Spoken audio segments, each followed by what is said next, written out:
Olá, boa noite. Durante esta semana, a TV Cidade Verde reapresenta uma série de reportagens especiais do projeto Piauí 250 anos. Você vai conhecer lugares, personagens históricos, documentos raros que ajudam a construir a nossa história. A TV Cidade Verde leva você a Bahia, Lisboa e Rio de Janeiro para recontar uma história no mínimo fascinante, a história do Piauí. A nossa viagem começa em 1670, época em que Domingos Afonso Mafrense chega ao Brasil com a missão de colonizar o sertão brasileiro. Você vai conhecer as ruínas da Casa da Torre e a história da família Dávila, responsável pela colonização do Nordeste.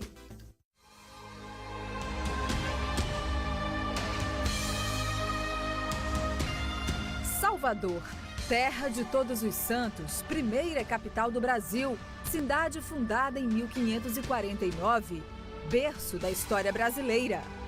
Salvador guarda um rico tesouro. Documentos e construções que venceram o tempo permanecem vivos para eternizar capítulos de uma história que precisamos conhecer. Para falar sobre o processo de colonização do Piauí, precisamos voltar ao ano de 1670, final do século 17. É neste ano que Mafrense, um português da região de Mafra, chega ao Brasil. Por ordem da coroa portuguesa, parte para a missão de conquistar os sertões brasileiros.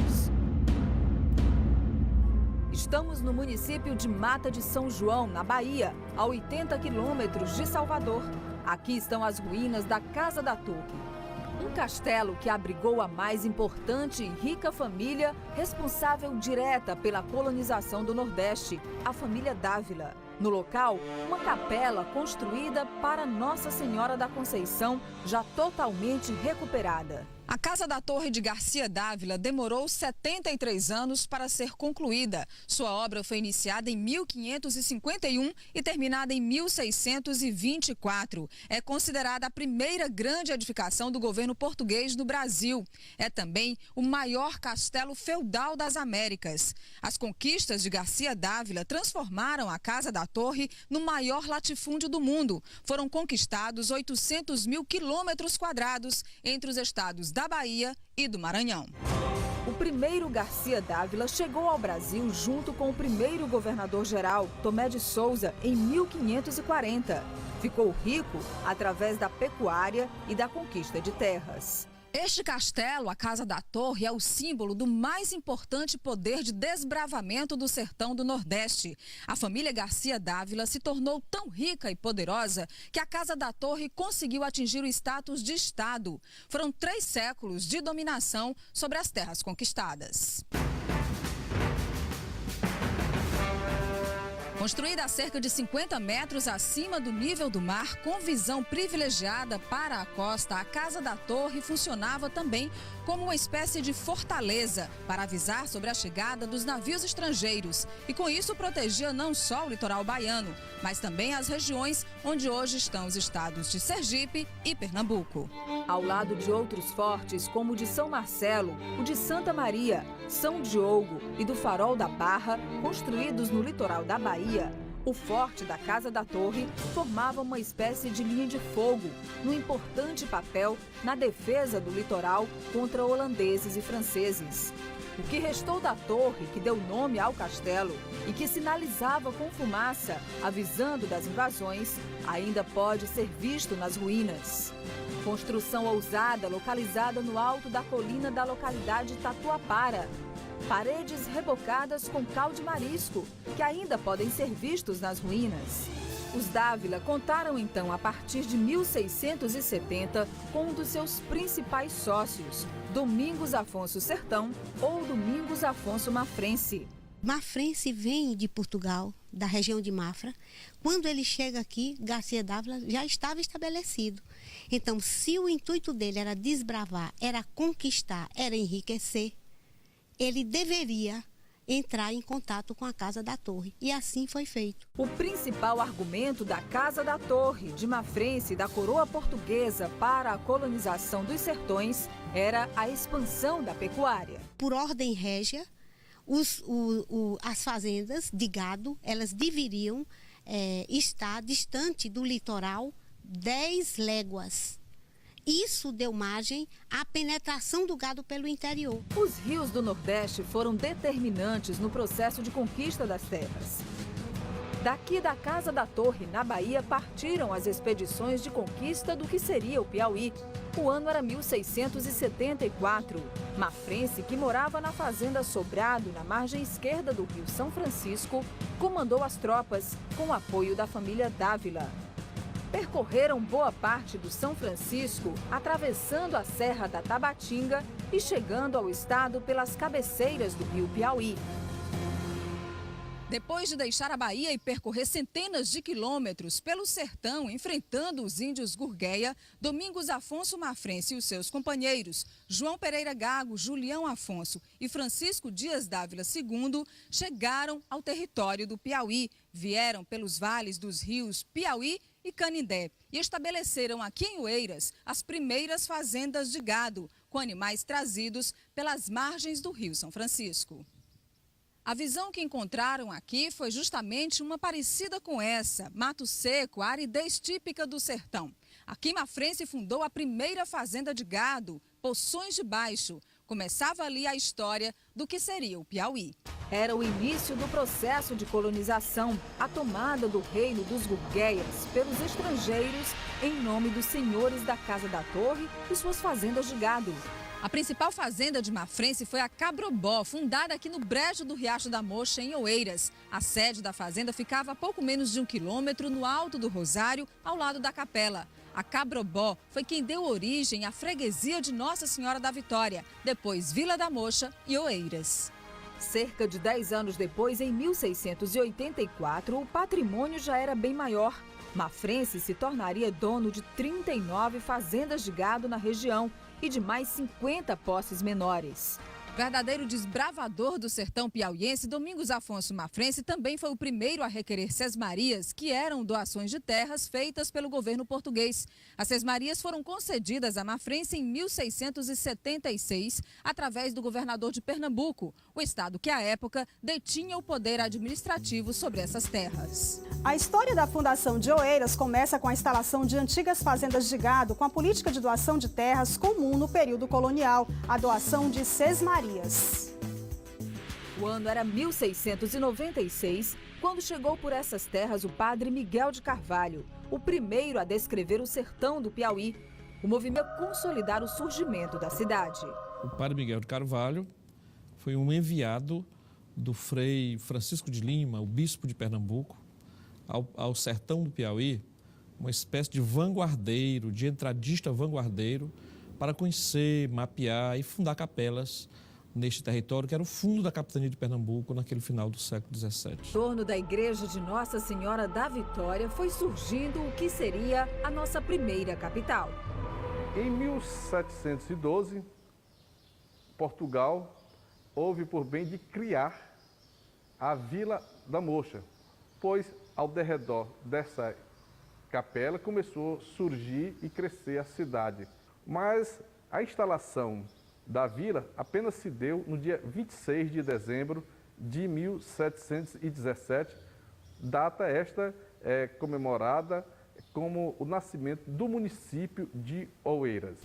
Você vai conhecer agora a história de Domingos Afonso Mafrense, um português enviado ao Brasil que ajudou a colonizar o Piauí.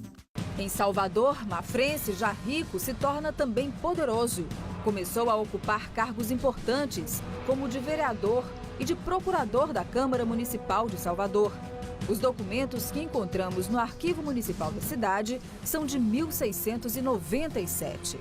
É um livro da ata da Câmara, do ano de 1697, onde consta aqui, como vocês podem ver, o termo de vereação, onde ele aparece inúmeras vezes durante esse termo como procurador da Câmara, responsável pelo poder legislativo da época. Mafrense, segundo historiadores, era considerado homem bom. Por isso, foi admitido na Irmandade da Santa Casa de Misericórdia da Bahia. No documento original de admissão, a assinatura do próprio Domingos Afonso Sertão, como também era conhecido. Se a gente entra na história da Santa Casa de Misericórdia da Bahia, a gente vai verificar que o grande sustentáculo dela Eram os fazendeiros, eram os grandes proprietários de terra. Mafrense também foi tesoureiro-geral do Brasil. Com a vida já consolidada em Salvador, Domingos Afonso Sertão começa a ter influência política também. Nesse documento que nós localizamos através da microfilmagem, que pertence ao Conselho Ultramarino de Lisboa, em Portugal, é uma carta do governador Antônio Luiz Gonçalves Câmara, na Bahia, do dia 13 de julho de 1692, dando provimento no cargo de tesoureiro-geral do Brasil a Domingos Afonso Sertão. As conquistas de Mafrense pelo sertão do Piauí ficam claras na sua declaração de bens, descrita em detalhes num dos mais importantes documentos deixados pelo sertanista. Nós conseguimos localizar aqui no Arquivo Público da Bahia essa preciosidade, uma revista publicada em 1857, é a revista de número 20 do Instituto Histórico e Geográfico Brasileiro. E nessa revista há a publicação na íntegra do testamento de Domingos Afonso Mafrense, considerado colonizador do estado do Piauí. Olha só, esse texto, na verdade, é de 1855, fala sobre boa parte da história do Piauí, inclusive na cronologia, o primeiro nome que aparece é o de Domingos Afonso Mafrense, aqui em 1674, que seria o ano do início da colonização do Piauí. E logo mais aqui, a professora Rita me ajudando, a gente pega com muito cuidado, porque é um documento muito antigo. Olha só, a página 140 começa com o testamento de Domingos Afonso Sertão, como ele também era conhecido, e aqui colocado como o descobridor do Piauí. Um dos trechos mais importantes para a história do Piauí do testamento de Domingos Afonso Mafrense é o que diz: declaro que sou senhor e possuidor da metade das terras que pedi no Piauí com o coronel Francisco Dias Dávila e seus irmãos, as quais terras descobri e povoei com grande risco de minha pessoa e considerável despesa com adjutório dos sócios, e sem eles defendi também muitos pleitos que se me moveram sobre as ditas terras ou parte delas.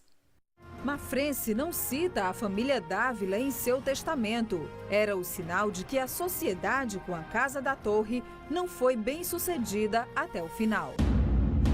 Já era um tanto quanto rarefeita naquele século XVIII o poder da Casa da Torre enquanto a dilatação, enquanto domínio dela própria. Nesse espaço, o Mafrense então cresce o seu poder.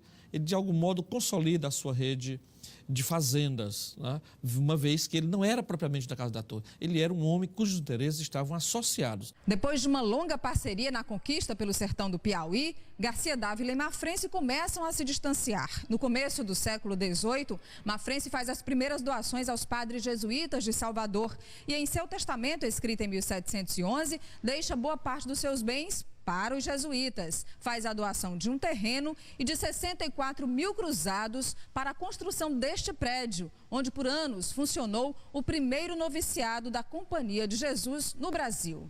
No registro da escritura do noviciado de 1704, a referência à doação feita por Mafrense. Quando o prédio foi concluído, Mafrense já havia morrido. Por mais de 50 anos, o local serviu para abrigar os noviços da Companhia de Jesus em Salvador. Hoje, abriga crianças pobres da cidade. No Arquivo Público da Bahia, encontramos um rico acervo de documentos dos séculos 17 e 18, livros preservados que narram parte da história do Piauí. O trabalho de pesquisa é minucioso. Decifrar letras, frases, entender o português arcaico, até deparar-se com os nossos personagens. Foi aqui que encontramos o documento original de Domingos Mafrense doando o terreno para a construção do noviciado. O prédio do noviciado serviu de abrigo aos jesuítas durante um ano, entre 1759 e 1760, período em que os padres aguardavam a saída do Brasil, no processo de expulsão pela coroa portuguesa. O padre jesuíta Ângelo Imperiale caminha pelo local repleto de simbologia e história e lembra que foi edificado com o dinheiro das terras piauienses. Usar parte desses recursos para a obra do forro da Igreja do Noviciado era desejo de Domingos Afonso Mafrense. Afonso Mafrense, então, estava entrando no Piauí com as boiadas que vinham daqui da Casa do Conde, da Bahia, não. E com os bens que ele foi adquirindo, que foi formando suas boiadas, ele pensou de colaborar com a Companhia de Jesus na construção desse prédio. Esse prédio reuniu, por muitos anos, o começo da formação dos jesuítas. O colonizador do Piauí foi enterrado com pompa de jesuíta nesta que hoje é uma das mais simbólicas construções da Igreja Católica, a Basílica de Salvador. Mafrense queria ser sepultado no cruzeiro. Do alto podemos perceber a forma da cruz no altar da catedral. Nós estamos aqui, onde hoje funciona a Catedral Basílica de Salvador, à época a Igreja dos Jesuítas. Eu estou com o padre Miguel Martins, padre jesuíta da Companhia de Jesus do Colégio Antônio Vieira, que vai explicar para a gente, aqui, padre, é exatamente o cruzeiro onde desejou ser enterrado Domingos Afonso Sertão e onde ele está enterrado. Isso, veja só, ele deixa expresso no seu testamento que deseja ser enterrado no cruzeiro da igreja do colégio, o Colégio da Bahia, o Colégio do Jesuíta. E é exatamente aqui, segundo o historiador, o padre Carlos Brechani, que é um estudioso dessa área aqui da catedral, ele disse, com certeza, Domingos Afonso Sertão está enterrado aqui nesse lugar da catedral, da hoje Catedral Basílica de Salvador. Com a morte de Domingos Afonso Mafrense em 1711, os padres jesuítas passaram a administrar praticamente todos os bens deixados por Mafrense. A TV Cidade Verde leva você agora a Portugal. Vamos conhecer o mais importante documento sobre as Sesmarias no Piauí. As Sesmarias eram as cartas de doação de terras do governo português. A primeira descrição do território. O documento é datado de 13 de outubro de 1680 e está guardado no Arquivo Histórico Ultramarino em Lisboa. Lá nós também encontramos o documento da fundação da paróquia de Nossa Senhora da Vitória de Oeiras. Cruzar o Atlântico e chegar a Portugal. A primeira impressão é a de voltar a um lugar conhecido. É como reencontrar nosso passado. A terra-mãe nos recebe calorosa e bela. As ruas, o casario azulejado, as tradições centenárias, a porta de entrada para a Europa. Entre palácios, castelos, museus, um pouco da história do mundo, foram as navegações portuguesas nos séculos XV e XVI que encontraram uma nova rota marítima para as Índias e novas terras, como o Brasil.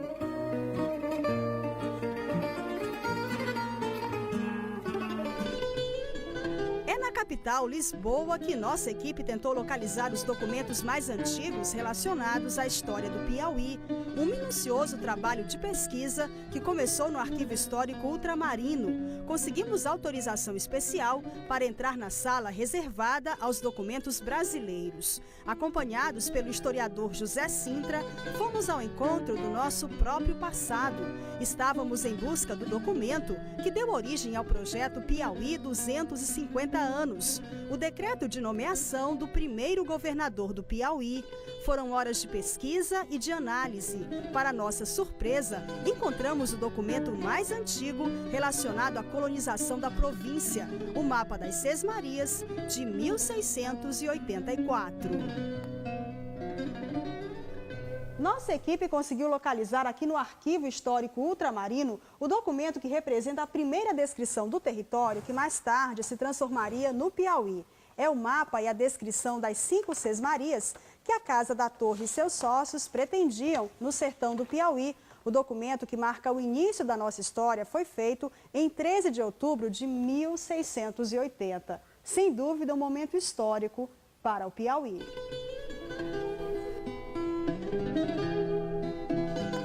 Temos aqui um pequeno trecho que diz que depois de termos feito esta pintura ou mapa, muito por acaso vimos uma outra Sesmaria que até agora ignorávamos, a qual se acha no cartório do escrivão da ouvidoria, junto a uns autos de libelo, o testamenteiro de Domingos Afonso Sertão e Francisco da Silva Ribeiro, a qual data, ou Sesmaria, concedeu o governador de Pernambuco Dom João de Sousa, aos de 4 sócios acima nomeados. Enfim, portanto, temos aqui a representação daquilo do território subdividido, enfim, em Sesmarias, mas que viria a constituir, de algum modo, o território da capitania do Piauí.